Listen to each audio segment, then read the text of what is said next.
Assalamualaikum warahmatullahi wabarakatuh.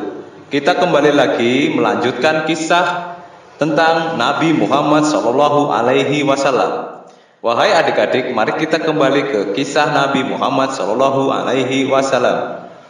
Muhammad dibelah dadanya.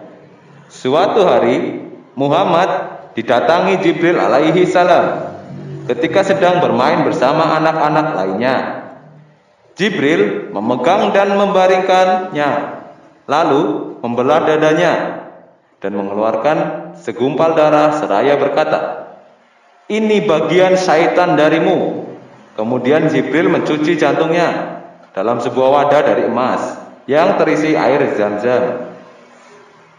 Kemudian merapatkan kembali dada Muhammad seperti semula. Anak-anak teman Muhammad berlari kepada ibu asuhnya, yaitu Halimah As-Sa'diyah, seraya mengatakan bahwa Muhammad telah dibunuh. Maka orang-orang mendatangi beliau dalam keadaan berwajah pucat. Anas bin Malik berkata, "Saya pernah melihat bekas jahitan di dada Muhammad." Hadis riwayat Muslim. Khawatir atas kejadian tersebut, Muhammad dikembalikan lagi kepada ibunya hingga usia 6 tahun. Suatu hari, Aminah mengajak Muhammad ingin menziarahi kubur ayahnya. Ia pun berangkat dari Mekah, menempuh jarak perjalanan sekitar 500 km. Setelah sebulan di sana, maka mereka pulang kembali ke Mekah. Di awal perjalanan, Aminah ibunya Muhammad sakit, dan sakitnya semakin parah sehingga ia meninggal. Masa remaja Nabi Shallallahu Alaihi Wasallam. Wahai adik-adik, pada usia yang belum genap 7 tahun, Muhammad telah menjadi yatim piatu. Kemudian beliau diasuh dengan penuh cinta oleh kakeknya Abdul Muthalib bersama paman-paman dan bibi-bibinya. Di antara paman dan bibi-bibi beliau yang masuk Islam adalah Hamzah, Al-Abbas, dan Safiyah, yaitu Ibunda Az-Zubair bin Al-Awam. Pada usia 8 tahun 2 bulan, kakeknya Abdul Muthalib pun meninggal di Mekah. Setelah memberikan amanat kepada Abu Thalib, anaknya Abdul Muthalib, untuk mengasuh cucunya tercinta, maka Abu Thalib dengan kelembutannya mengasuh Muhammad di masa kecil. Bahkan ia menjadi perisai yang melindungi darinya dari gangguan kaum musyrikin setelah beliau diangkat sebagai Rasulullah Shallallahu Alaihi Wasallam. Pada suatu hari, Abu Thalib membawa Muhammad pada saat itu sedang berumur 12 tahun menuju Syam, Syria untuk berbisnis.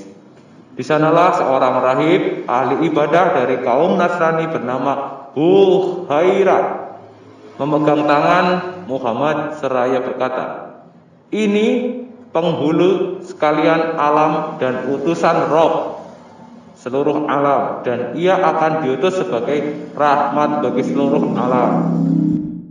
Wahai adik-adik, rahib itu mengenali Muhammad dari tanda-tanda kumpulan awan yang selalu menaunginya, dahan-dahan pepohonan yang menjadi miring untuk memayungi beliau, dan cap kenabian di bawah tulang belikatnya. Rahib tersebut berkata, "Bawalah anak ini kembali ke negerinya. Berhati-hatilah dari orang-orang Yahudi." Rahib tersebut berkata, "Demi Allah, seandainya mereka orang-orang Yahudi melihatnya, aku tidak tahu kejahatan apa yang akan mereka perbuat. Keponakanmu ini seorang yang agung. Kami dapati beritanya dalam kitab-kitab dan riwayat nenek moyang kami. Ketahuilah bahwa aku telah menyampaikan nasihat ini kepadamu." Pernikahan Nabi Muhammad Sallallahu Alaihi Wasallam. Wahai adik-adik, Muhammad tumbuh sebagai pemuda yang kuat, dewasa, dan amanah. Hal ini membuat Khadijah binti Khuwailid mempercayakan hartanya untuk diurus oleh beliau yang kala itu berusia 25 tahun untuk diperdagangkan ke negeri Syam, Syria, disertai seorang pelayan laki-laki yang bernama Maisarah. Perdagangannya berkembang dan berkah, serta kejujuran dan amanah yang tampak pada diri Muhammad membuat Khadijah berpesan kepada Nafisah binti Munnabih untuk mengungkapkan isi hatinya kepada beliau. Dan Muhammad pun melihat kedermawanan Khadijah, akhlaknya, kemuliaannya, serta kecerdasannya yang tidak dimiliki wanita lain di kalangan kaumnya, meskipun ia lebih tua darinya. Maka pernikahan pun berlangsung di usia beliau 25 tahun, sedangkan Khadijah 40 tahun. Dari pernikahan tersebut lahir Al-Qasim, Zainab, Ruqayyah, Ummu Kalsum, Fatimah, Abdullah.